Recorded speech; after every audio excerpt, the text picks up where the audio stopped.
Hello YouTube, this is Mr. Hanson broadcasting from my basement in April of 2020.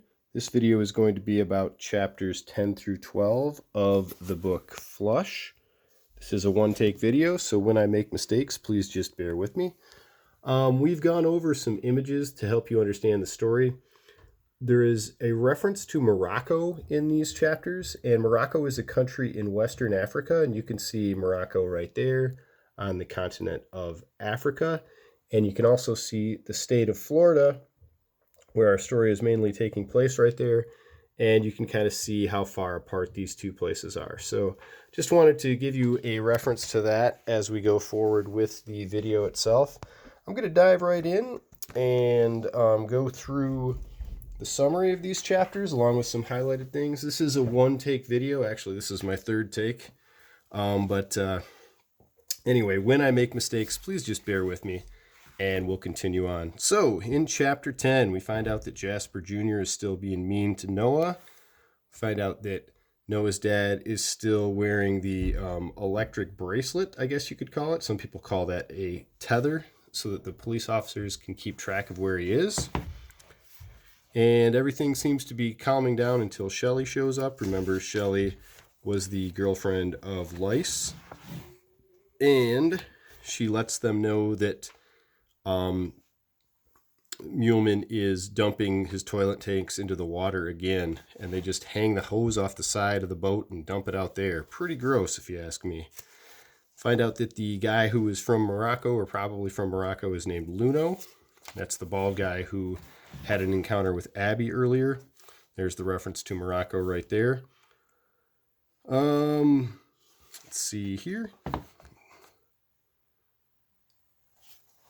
The dad wants to have a job as a fishing captain again, but obviously it's going to be tough for him to do that after he sunk a casino boat. One of the conditions of Muleman dropping the charges was that Noah's dad wouldn't go to the press anymore and tell his story. So they say they've got this source and they should go straight to the authorities, but you have to prove what you have. You can't just say something about someone one way or the other. And they're talking, this section is about how Noah's mom was considering a divorce, and she says, "I'd never bluff about something like divorce. It wouldn't be fair to you and Abby." So she is pretty frustrated with the dad just in general. And as we continue on with this, we find out that Abby has left. She is not in the house. Uh-oh. We also find out that the video camera is missing, which could be a clue as to what she's doing. And the dad decides to take off his electronic bracelet, also called a tether. This could be very problematic because if he tampers with that, he could have to go back to jail. And they all decide to go out and look for Abby. Okay. They go over by the marina and check out the SUV that belongs to Dusty Muleman. They go and find Dusty at the casino boat, and they ask him if Abby has been around there.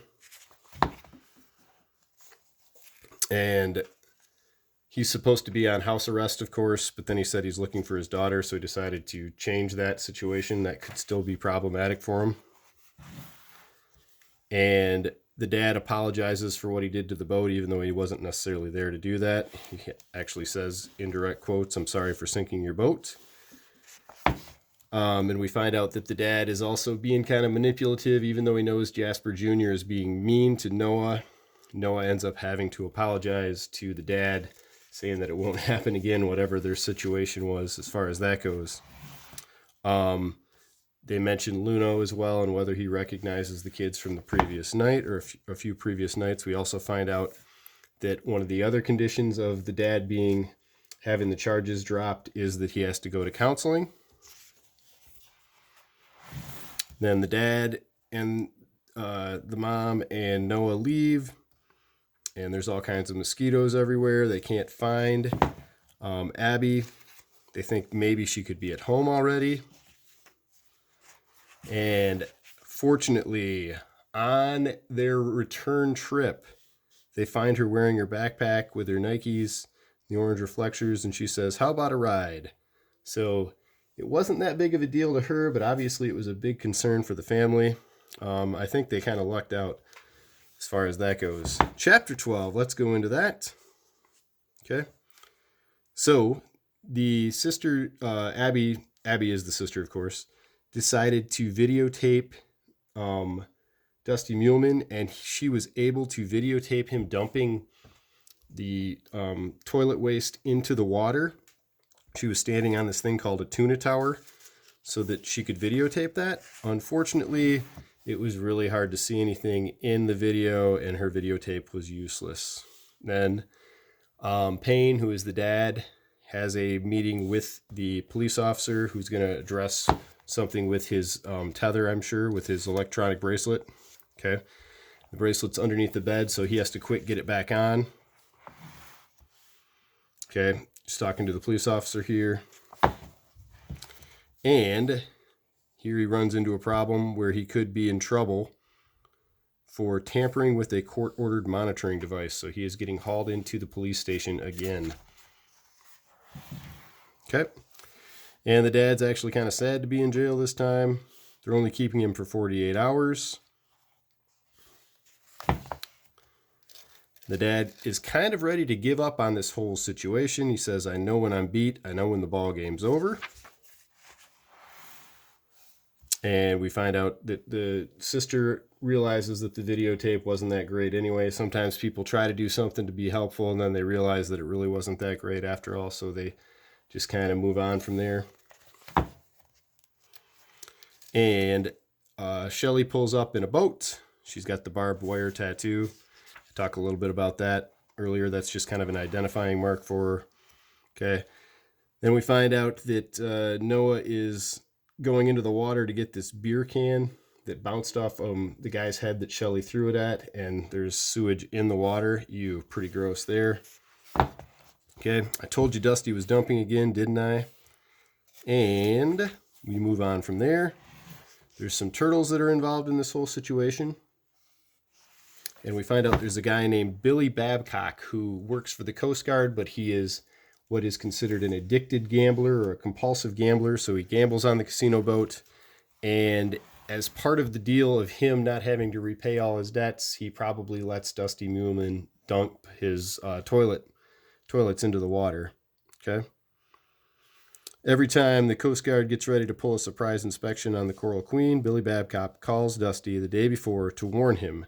That's why they never catch him emptying the tanks. So that's the connection as far as that goes.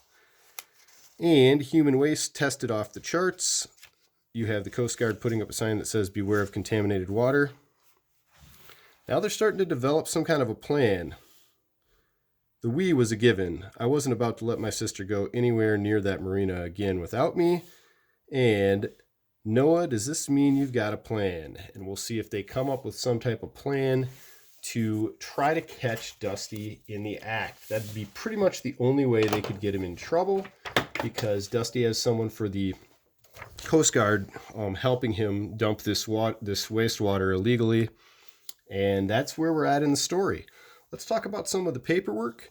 Dictionary Detective, chapters 10 through 12. Brisk, sheepishly, pointedly, charter, shimmy, contaminated. You can't even see those. Let me slide this over. My apologies. Brisk, sheepishly, pointedly, charter, shimmy, contaminated. Just write down the definitions of those. You can look them up on the internet if needed. Shouldn't be that tricky. You might even be able to write your own definitions if you know what those words mean already. Here is your matchup with vocabulary as well. Really not that tricky. And you could even use some of these definitions on the previous page to write some of those down. Here you're using those in context. Okay. After the child spilled his milk, he looked at his mother pointedly, sheepishly, shimmy, contaminated, brisk, charter. It's going to be sheepishly, like, "Oh no, sorry mom, I didn't mean to spill the milk." Okay. Moving on from there, understanding the story, chapters 10 through 12. In chapter 11, why are Noah and his parents on the Coral Queen in the middle of the night? And I discussed that earlier. It had something to do with his sister. Chapter 12, Noah scares a loggerhead turtle away from the shoreline because and it might have something to do with the water and what's going on with the water that he jumped in to pull that beer can out. And here's some other questions for you. According to Shelley in Chapter 12, why is the Coast Guard never able to catch Dusty Muleman and his crew emptying the Coral Queen's waste into the water? I showed you the highlighted section of the book that explains that in great detail just a minute ago. And describe Abby's attempt to gather evidence against Dusty Muleman. Why doesn't Abby's attempt work? That has something to do with the video camera. See if you can write something down for that. Little extra in Chapter 12, Noah mentions that his father says that, quote, the smart humans owe it to every other living creature not to let the dumb humans wreck the whole planet. What do the Underwoods do to help the planet? What is something else that you could do to help the planet? So you could just write one sentence as to what the Underwoods are doing, and then see if you could write one sentence as to what you could do also to help the planet, just to answer the question. And your last page here for the paperwork for this week is, if you were given a title, if you were to give a title to this section of the book, what would it be? That should be pretty easy. Might have something to do with the videotape. It might have something to do with the sewage in the water as well. What happens in these chapters? Please write a 3 to 5 sentence summary. I just explained everything that happened in the chapters. If you just write one sentence for each chapter, that's fine, but challenge yourself. Try to make sure that you're doing quality work. What is your favorite part of this section of the book? Try to write down what part of the book that you liked. There were a couple funny parts in there, I thought. And what new words did you learn in these chapters? See if you can write down 5 new words. And draw a picture of something you think represents these chapters. So that is the paperwork for this week. And please make sure you are also doing your IXL work. If you need your IXL login information, please just email me. I have resent the IXL login information, I think 4 times now, to everyone. So if you need that, let me know, and I can find yours individually at this point, or I can resend it to the whole group if we have several people need that. In general, we're doing a really nice job of getting our work turned in. I would say that over 90% of students are getting their work done each week, which is awesome. I've talked to some teachers that are in other school districts, and they have not been quite as successful as getting their kids to get their work done. And we had our office hours this morning. We had 8 kids online. They were talking to each other. We went over ELA activities for about 10 minutes, and they spent the rest of the time talking to each other, which was kind of fun. One of the things that some kids chose to do was take the Harry Potter house test. It's kind of a quiz that you take online. It only takes about 5 minutes, and it says what house you would be in. So that was fun. And anyway, that is your paperwork for this week. Please make sure that you are doing quality work. If you have any questions at all, feel free to email me. Feel free to contact me through Google Classroom. This is due on Monday of the following week. And as far as that goes, that's pretty much all I have from here. Let me just show you one last, show you the image of Morocco one last time, just so that you can get an idea that Morocco is a country in Africa. And the guy, Luno, I believe is his name, is from that country as far as what Noah thinks. And you can see where Florida is, and you can see the distance between the two and how they might end up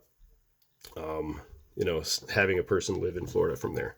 So again, hope you have a great week. Please get your IXL work done. Please get your vocabulary.com work done. Please make sure that you get your paperwork done. I hope you've already listened to the chapters, and I'm going to cut it out here. Take care. Goodbye.